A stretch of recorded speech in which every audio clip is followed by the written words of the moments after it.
श्री बांके बिहारी नंदलाल मेरो है।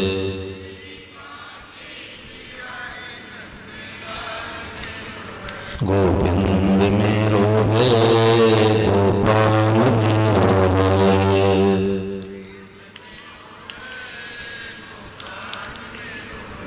श्री बांके बिहारी नंदलाल मेरो है। श्री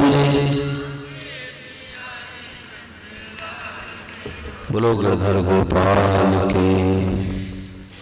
राम राम राम राम राम राम राम राम राम।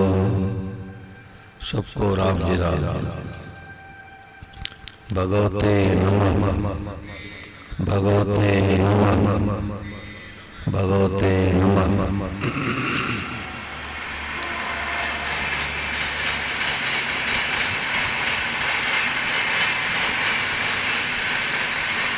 देखो बहुत भाग्यशाली है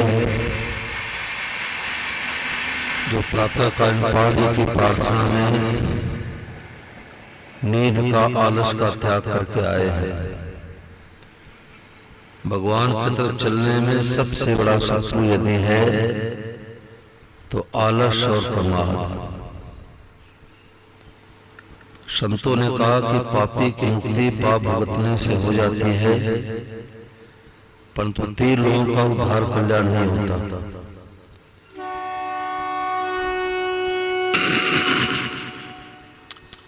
एक तो अपराधी की मुक्ति नहीं होती, अपराध कर दिया क्षमा नहीं मांगा तो मुक्ति नहीं होगी। दूसरे कर्जदार की मुक्ति नहीं होती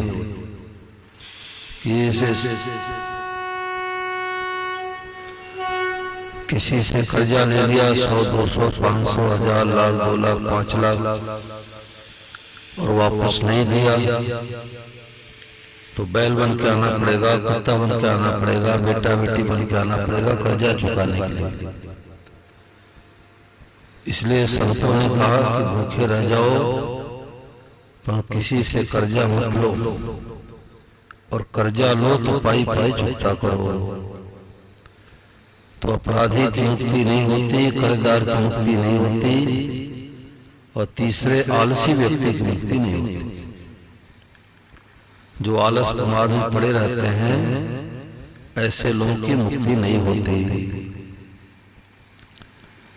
आज मनुष्य अपने को रुपया कमाने का मशीन बना दिया। रात में देर तक आता है और रोटी खा के थोड़ा टेलीविजन देखा सो गया। अब 7-8 बजे तक सोता है, फिर ड्यूटी पर जाना है, नौकरी व्यापार में जाना है। तो मनुष्य ही तो निरर्थक चला गया। जिस काम के लिए मिला था उस काम के लिए समय नहीं मिलता, और उसका मूल कारण क्या है कि फालतू खर्चा करना। देखो स्वामी महाराज जी का स्टिकर बना हुआ है, ऐसे 200 स्टिकर है। कई किताबों का निचोड़ है किस पुस्तक में कौन से पेज महाराज ने कहा है। इधर दृष्टि जाती नहीं है। तो स्वाति के उदय पेज संख्या 104 पर महाराज जी ने कहा कि खर्चा कम करना हाथ की बात है, पर रुपए ज्यादा पैदा करना हाथ की बात नहीं है। आजकल दशा यह है कि खर्चा तो फालतू करते हैं और रुपए कमाने के लिए पाप अन्याय करते हैं। न खर्चा अधिक करो और पाप करो। अब 1000 रुपए कमाते हैं, 1200 रुपए खर्चा करेंगे तो 200 रुपए के लिए झूठ कपड़ बेईमानी करना ही पड़ेगा। और सोचते हम तो गृहस्थी आदमी, तो बाल बच्चे वाले हैं, तो चाहे गृहस्थी हो चाहे साधु हो, झूठ कपट के लिए किसी के लिए छूट नहीं है। छत्तीसगढ़ में कथा हो रही थी तो अग्रवाल परिवार में। तो एक मैया बोली कि महाराज बच्चों पर 5-4 लाख रुपए का कर्जा हुआ। तो हमने कहा कैसे कर्जा हुआ? बोले बगल वाला प्लाट ले लिया। फिर 2-3 साल बाद फिर कथा करने के लिए गया तो माई बोली कि महाराज बच्चों के ऊपर 8-10 लाख का कर्जा हो गया। मैंने कैसे? बोले बगल वाला जो प्लाट था उसको 2 तल्ले का बना दिया। ये कर्जा क्या मिटेगा? पूरा जीवन भर कर्जा बना रहेगा। एक प्लाट ले लिया तो दूसरा ले ले, दूसरा लिया तीसरा ले ले, पूरा जीवन गधे की तरह बाहर ढोता रहेगा और कर्जा में चिंता बनी रहेगी। तो संतों ने कहा कि उतने ही पांव फैलाओ जितनी लंबी रजाई हो, चादर हो।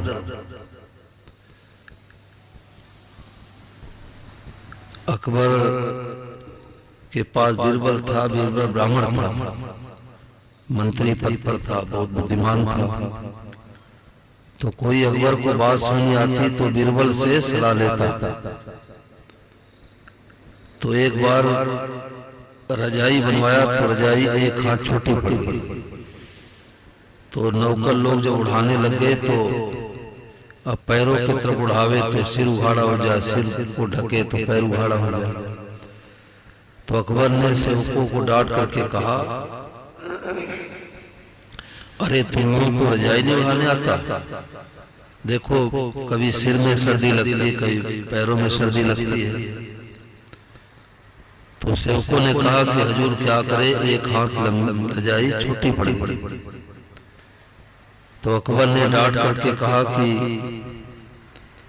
बीरबल होता तो उठा देता।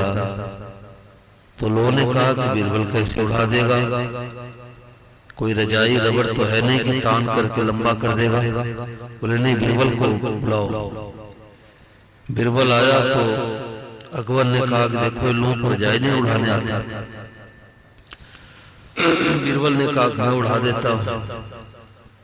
अब सिर को उठावे तो पैर उघाड़ा, पैर को ढके तो सिर उघाड़ा। तो अकबर कहने लगा कि बीरबल हमारे पैरों में सर्दी लग रही है। तो एक चप्पल जमाया कि उतने पांव फैलाओ जितनी लंबी रजाई हो।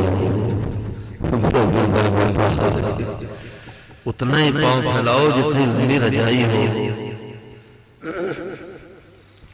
आज सारी दुनिया इसी में दुखी है। मेरे को तो आश्चर्य आता है। कोटपुतली पास में कथा हो रही थी तो एक सज्जन बोले कि बेटे के जन्म पर 12-15 लाख रुपए खर्चा कर दिया। देखो कैसी उल्टी बुद्धि है। 12-15 लाख रुपए किस लिए? मान बढ़ाई हो जाए। मान बढ़ाई के जो भूखे होते हैं उनका कल्याण नहीं होता। रुपया दिया हुआ भगवान का है और तुम अपना मान बढ़ाई लेते हो रुपया खर्च करके, तो लाठी लगेगी। अन्न जल कपड़े मकान के सिवा जो पैसे है उस पैसे पर गरीबों का अधिकार है, दीन दुखियों का अधिकार है, गायों का अधिकार है, अनाथों का अधिकार है। और तुम उसको खर्च करते हो मान बढ़ाई के लिए। आज लोग कहां जाते हैं कथा में जहां उनका नाम बोला जाए। छत्तीसगढ़ में घर बैठा था तो मैंने बूढ़े सज्जन से कहा कि कथा में आते हो कि नहीं आता? बोले बड़ी बड़ी कथाएं होती उसमें जाता। तो एक माता जी बैठी बड़ी समझदार थी, उन्होंने तुरंत बीच में बोल दिया कि कथा भी भगवान की छोटी बड़ी होती है क्या? तो बड़ी कथा कौन? जिसमें कि नाम बोला जाए, पटका पहनाया जाए। ये सब बाजारू कथा, बाजारू। 50 रुपए पटका पहना के 11,000 रुपए की रसीद काट देंगे और शर्मा जी राजी हो जाएंगे। हो इतने सवा में मेरा नाम बोल दिया गया, कभी कल्याण नहीं होगा। आज यही गलती हो रही है। आयोजक सोचते हैं कि हमारा नाम हो जाए और कथा करने वाले सोचते हैं हमारे रुपया इकट्ठा हो जाए। अब दो ठगम ठगाई कैसे होगी? गुरु लोभी शिष लालची दोनों खेले दाव, और दोनों डूबे परशुराम बैठ पत्थर की नाव। गुरु जी तो लेकर के डूबते हैं और चेला देकर के डूबता, दोनों कल्याण नहीं होता, दोनों का कल्याण नहीं होता। स्वामी जी महाराज, स्वामी राम सुखदास महाराज बंबई में आए थे, हमारे पास वो प्रवचन है, तो आयोजक लोग आए, बोले महाराज जी आपके पंडाल में जगह जगह दान पेटी रखवा दें और थोड़ा मन से आप बोल दो तो गायों के लिए यहाँ करोड़ों रुपए इकट्ठा हो जाए, बंबई जैसे महानगर है। तो स्वामी महाराज ने कहा कि देखो भाई, मैं तो भगवान का मत बढ़ाने के लिए आया हूं, रुपए का मत बढ़ाने के लिए नहीं आया हूं। आप कहते तो हो कि रुपया हाथ का मैल है, हाथ का मैल नहीं, कलेजे का कोर है। तो हम कहेंगे रुपया लाओ तो लोग कहेंगे रुपया तो बहुत बड़ी चीज है, महाराज जी कहते रुपया लाओ। तो हम तो भगवान को उससे संबंध जुड़वाने के लिए आए, भगवान का महत्व बढ़ाने के लिए आए। रुपए का महत्व तो आपके दिन पहले से ही है। तो महाराज जी के पास कोई आके कहते हैं कि महाराज जी कोई सेवा में करना चाहता हूँ, तो महाराज जी कहते गीता प्रेस पुस्तकों का प्रचार करो और गायों की सेवा करो, तो महाराज जी बता देते थे। तो आज परिपाटी बदल गई, उद्देश्य बदल गया। खर्चा तो आवश्यकता से ज्यादा करते हैं। अब 25 साल हो गए विवाह के, तो सालगिरह मनाते हैं, दूल्हा दुल्हन बन करके बैठ जाते हैं, वैसे ही बाराती आ जाते हैं। क्या मिला? 2 लाख 4 लाख रुपए खर्चा किए, वो यदि गायों की सेवा में लगाते तो गौ माता का आशीर्वाद मिलता। तो मैं कहा करता हूँ, बेटा बेटी अपना जन्म उत्सव मनाओ तो गौशाला में चले जाओ, वहां जो भी आपकी श्रद्धा शक्ति है दान पुण्य करो, तो बेटा बेटी की आयु बढ़ जाएगी। तो साधक को कंजूस होना चाहिए, कंजूस, फालतू खर्चा मत करो। हमारे पास 8-9 साल पहले अहमदाबाद से फोन आया कि हमारे रिश्तेदार कहते हैं कि टेलीविजन पे आते हैं, उनको बुलाओ। तो आपकी कथा बस्ती में अयोध्या पास हुई थी, तो हमारे मित्र हैं, उन्होंने कहा महाराज जी को बुलाओ, भगवान से संबंध जुड़वाते हैं। तो मेरा 15 लाख रुपए खर्चा करने का टारगेट है, बजट है। तो मैंने कहा यार 15 लाख रुपए में तुम 30 जगह में कथा सुना दो, 15 लाख रुपए में 30 जगह कथा सुना दे, क्या जरूरत है भंडारा करने की? कथा सुनने के लिए आएंगे 300 और भंडारा के दिन आ जाएंगे 1000। ऐसे भोजन भंडा के क्या निहाल कर देंगे? स्वामी महाराज जी के सत्संग में एक चुटकी प्रसाद भी नहीं बढ़ता था कि फालतू भीड़ नहीं हो। साधक आवे जो अपना उद्धार करे, अपना कल्याण करे।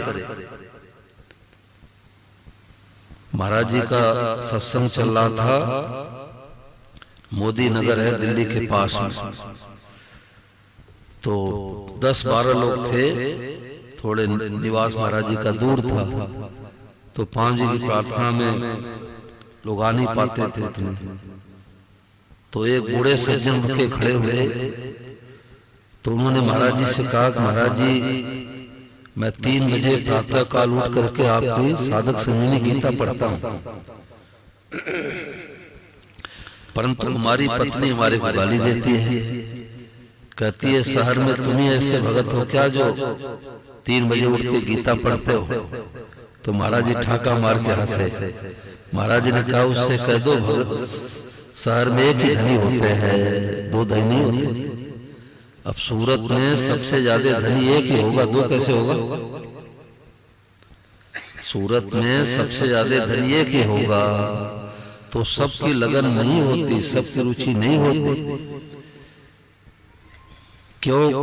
कई तो भूत प्रेत थे, भगवान ने मनुष्य बना दिया, तो आदत वही बनी रहेगी अंडा मांस मछली खाने की। और कई जन्म से भगवान में लग जाते हैं, जन्मते ही, तो पूर्व जन्म में उनकी भक्ति थी। तो अब मैं कई जगह कहा करता हूँ कि रोजाना सत्संग करो, आपस में बैठ करके महाराज जी पूछ के सत्संग करो। तो लोग कहते हैं कि लोग जब आएंगे तब तो, अरे भाई शराब का ठेका खोलने वाला कभी जाके नहीं पूछता बस्तियों में कि बताओ प्रकाश जी कभी आप आके खरीदोगे नहीं खरीदोगे, शर्मा जी कभी आप खरीदोगे नहीं खरीदोगे, कहीं हमारे को घाटा लग जाए।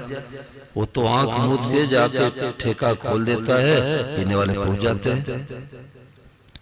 इतने में देखता हूँ कि सड़क से थोड़ी दूरी पर ठेका खुला रहता है, मेन पर नहीं रहता, और वहां भी पहुंच जाते हैं। ऐसे ही जिनकी रुचि होगी, लगन होगी, वो पहुंचेंगे, और जिनकी लगन नहीं होगी वो गपशप मारेंगे, सत्संग नहीं आएंगे। तो मैं तो कहा करता हूँ कि शंकर वाहन से बढ़ करके वक्ता कोई हुआ नहीं, शंकर वाहन से बढ़ करके कोई कथावाचक हुआ नहीं, होगा नहीं, हो सकता ही नहीं। और शंकर वाहन के श्रोता कितने? अकेले पार्वती मैया। शंकर वाहन के श्रोता कितने? अकेले पार्वती मैया। हमारे तो इतने श्रोता आए, हम लोग अभिमान करते हो इतने श्रोता आ गए। तो जो वक्ता भीड़ देख करके राजी होता है, वास्तव में मन बड़ाई का भूखा है। तो शंकर वाहन अकेले कथावाचक और पार्वती मैया सुनने वाली, हाँ में हाँ मिलाने वाली, और वे नींद आ जाए तो कौन सुने? ऐसे ये मत देखो कौन आएंगे कौन नहीं आएंगे, कौन सुनेंगे कौन नहीं सुनेंगे। महाराज जी को उदाहरण देते कि आज क्या दशा हो रही है कि वक्ता तो सोचता है कि श्रोता लोग सुधरे, और श्रोता सोचते हैं कि वक्ता सुधर जाए, साधु लोग सुधर जाए, दोनों बिगड़ते हैं। तो महाराज जी क्या उदाहरण देते हैं कि राजा ने एक बार परीक्षा लिया, नया कुंड बनवाया और ढिढोरा पिटवा दिया नगर में कि देखो भाई नया कुंड बना है, और अपने अपने घर से एक एक लोटा दूध ले आकर के उसमें डालना है। परंतु भी लाइट की व्यवस्था में नहीं हो पाई है, अंधेरा है। तो अब लोग सोचने लगे जब अंधेरा है तो लोग तो सारे सूरत वाले एक एक लोटा दूध डालेंगे, हम एक लोटा पानी डाल दे क्या फर्क पड़ेगा। राकेश जी ने सोचा कि और तो डाल ही रहे, एक लोटा हम पानी डाल दे क्या फर्क पड़ेगा। प्रकाश जी ने सोचा जब अंधेरा है कौन देखता है, तो लोग तो दूध डालेंगे, हम एक लोटा पानी डाल दे क्या फर्क पड़ेगा। तो जब सुबह कुंड को खुलवाया तो कुंड पानी से भरा मिला। आज ये दशा हो, हम सोचते आप सुधरो, आप सोचते हो हम सुधरे, दोनों बिगड़ेंगे। स्वे स्वे कर्मणे अविरता संसिद्धि लगते नर, अपने अपने कर्तव्य का पालन करना है। महाराज जी के साथ में श्री आनंद जी महाराज हैं, बड़े त्यागी संत हैं। तो जहाँ 3-4 बार हमारी कथा हो जाती है तो आयोजक मजबूत हो जाते हैं। तो मैं कहता हूँ कि उनको बुलाओ। आपने दर्शन किया कि नहीं प्रकाश जी, आनंद जी महाराज? नहीं किए होंगे, 35 साल रहे महाराज जी के साथ। महाराज जी पुस्तकें लिखा करते थे, जो सुबह 5 बजे प्रार्थना होती थी तो टेप में लगा के रजिस्टर में लिखते थे। और कितने त्यागी संत हैं कि 1 रुपए लेते नहीं, फोटो खिंचवाते नहीं, और 2-2 साल का कार्यक्रम का बुक रहता है। साथ वालों को कोई मीठा खाने देते नहीं, कपड़े दिलाते नहीं। ठीक है, संगीत वालों जो थोड़े दिलाते वो दिला देते। तो एक बार जगाधरी में कार्यक्रम हो रहा था यमुनानगर, तो गाड़ी में बैठ के जा रहे थे तो एक अधेड़ उम्र का व्यक्ति दिखा, तो उसके सही में घाव ही घाव था, कीड़े कीड़े पड़े थे। तो ड्राइवर था, त्रिभुवन जी नाम था उनका, बोले त्रिभुवन रुको रुको, ठाकुर जी मिल गए, ठाकुर जी गाड़ी में बैठाओ। तो बिहार का था, तो उसने कहा महाराज हमारा उल्टी हो जाएगा। बोले कोई बात नहीं, ठाकुर जी बैठाओ। अब गाड़ी में बैठा लिए। आयोजक जो थे डॉक्टर, तो माला फूल लेके महाराज जी के स्वागत में खड़े थे। तो जब माला फूल लेके स्वागत करने के लिए आए, तो महाराज जी ने कहा हमारे पिताजी साथ में आए, पहले इनका स्वागत करो। अब उनके तरफ देखा तो कोई नाक दबावे, कोई कुछ करे।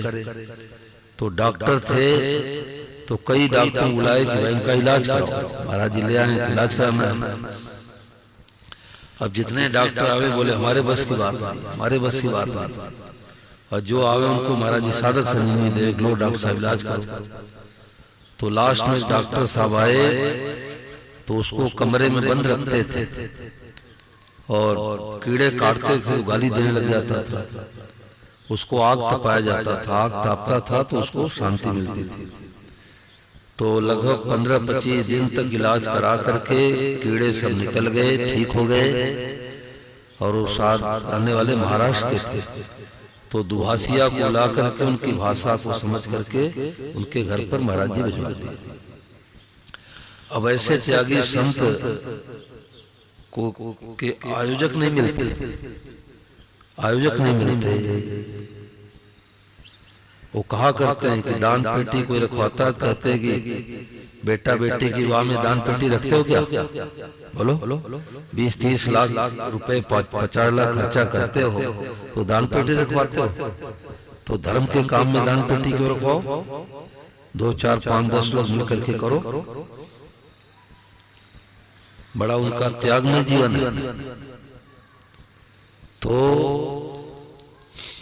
आज नकली का जमाना हो, हल्दी धनिया नकली, दूध नकली, तो गुरु भी नकली है। महाराज जी कहते थे सब नकली है तो गुरु भी नकली है। अब पोल में ढोल बजता है भाई। तो अपने अपने कर्तव्य का पालन करना है, ये नहीं देखना है दूसरे करते नहीं करते। हम करेंगे तुम्हारी भूख मिटेगी। स्वामी महाराज जी क्या नियम था कि 5 बजे का संग बजते ही, आपको प्रकाश जी पता है, 5 बजे का संग बजते ही गेट बंद हो जाता था। ऐसे पंडाल रहता था तो कनात बंद हो जाता था। अंदर वाले अंदर बैठे, बाहर वाले बाहर बैठ के सुने। यानी 5:01 भी लेट हुआ तो अंदर प्रवेश वर्जित है। क्यों महाराज जी ऐसे करवाते थे कि समय को महत्व दो। अंतिम समय आएगा तो लाखों करोड़ रुपए दे करके भी 1 मिनट का समय नहीं मिलेगा। हर काम समय से,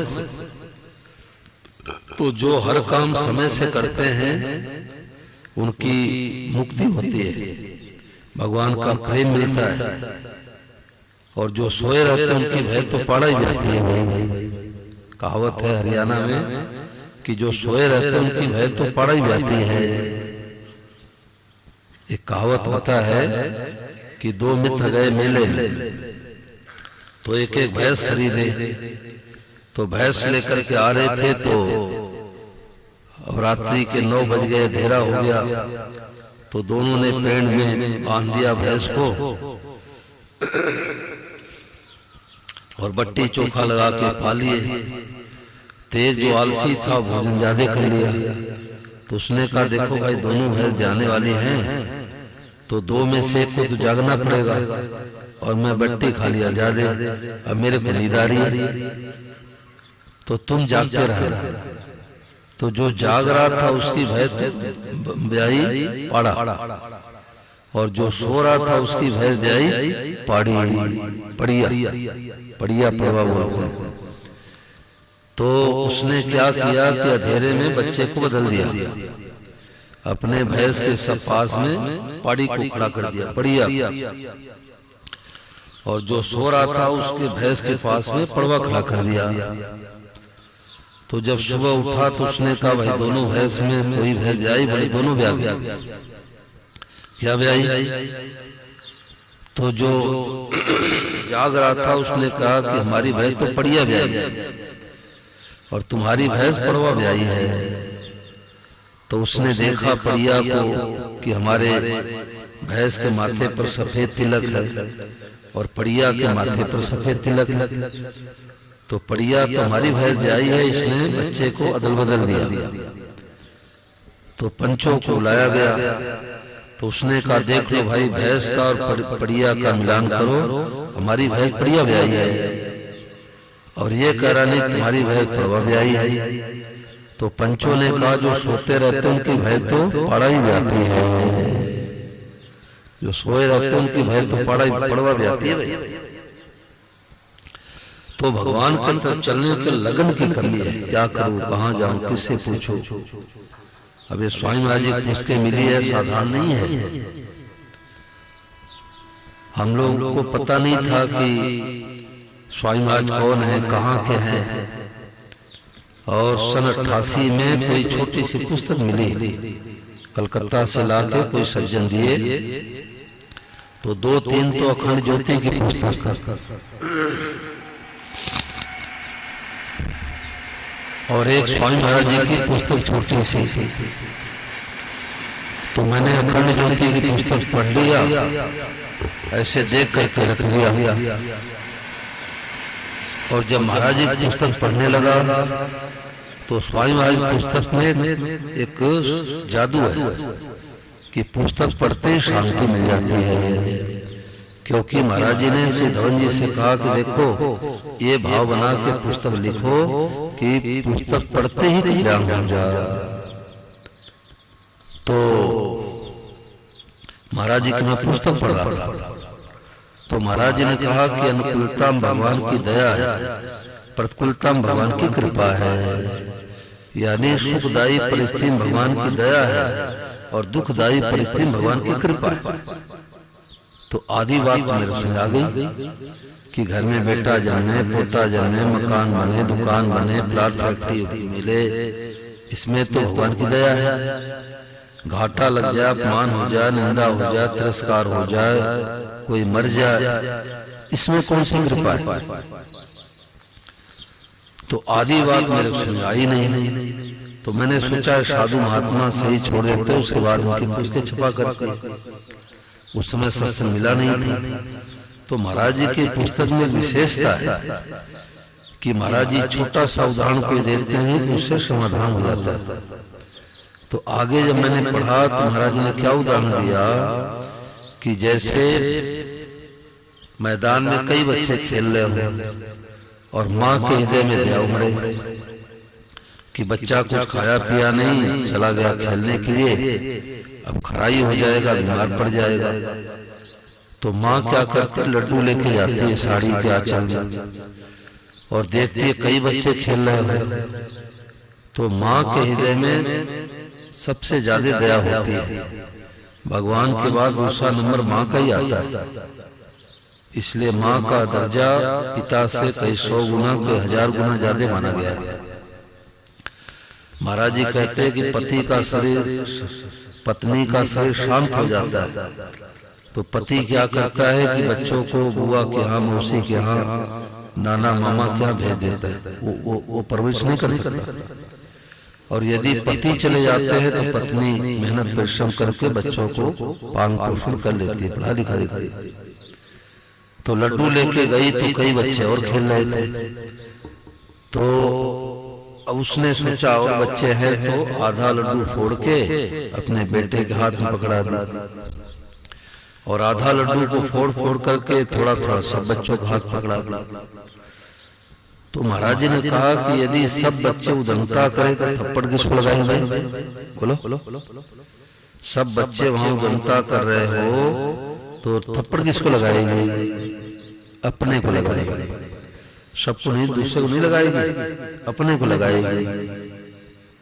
दूसरे बच्चे थप्पड़ लगावे तो लड़ाई होने लग जाती, तुम्हारे बेटे को थप्पड़ लगाने वाली कौन है? यही बात मेरे को लगी। और मैं तो लगभग 300 किलोमीटर दूर पता लगाने के लिए गया था कि स्वामी महाराज अभी है कि नहीं है। उस समय फोन की व्यवस्था थी नहीं। तो वाराणसी के पास से गोरखपुर मैं पता लगाने के लिए गया, तो वहां पर पता लगा कि महाराज जी अभी ऋषि के गीता भवन में सत्संग कर रहे हैं। तो वहां से 24 घंटे की लगभग यात्रा है और मैं वहां गया। तो महाराज जी की जो पुस्तकें मिल गई वो दुनिया के सबसे बड़े भाग्यशाली हैं। आज कोई साधु महात्मा का पुस्तक लो तो ऊपर चित्र, नीचे चित्र, आगे पीछे एडवर्टाइज, यानी भगवान का प्रचार कम होता है, खुद का प्रचार ज्यादा होता है। परंतु महाराज जी किसी पुस्तक में फोटो नहीं मिली। उनका एक उद्देश्य था कि लोगों को शांति कैसे मिले, लोगों को भगवान से संबंध कैसे जुड़े। महाराज जी का एक उद्देश्य था। तो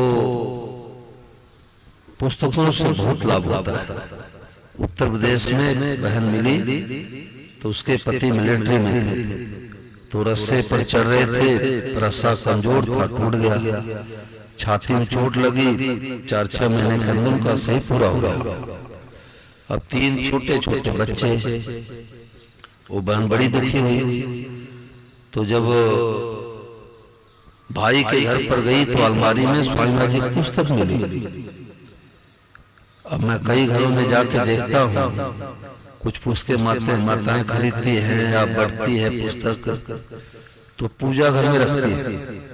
घटिया चीज मोबाइल तो तकिया के पास रखेंगे, और जो पुस्तक पढ़ने वाली है उसको पूजा घर में रखेंगे। अरे उसको तकिया के पास रखो, नींद खुले तो उठ के पढ़ने लग जाओ। पूजा घर में प्रवचन की पुस्तक रखने से क्या लेना देना?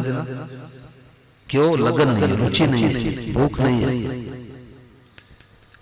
तो वो बहन पुस्तक अक्षर बैठा उठा पढ़ने लग गई, तो पढ़ते शांति मिली। तो उसने अपने भाई से कहा, भैया ये पुस्तक मैं लेके जाऊंगी, मेरे बहुत शांति मिलती है। तो उसके भाई ऋषि की गीता में आ जाया करते थे, तो उन्होंने कहा कि बहन बड़े उच्चकोट के महापुरुष की पुस्तक है, 1-2 पुस्तक और ले आ तो पढ़ा कर तुम्हारे को शांति मिलेगी। तो 1-2 पुस्तक लेके आई, पढ़ने लग गई। तो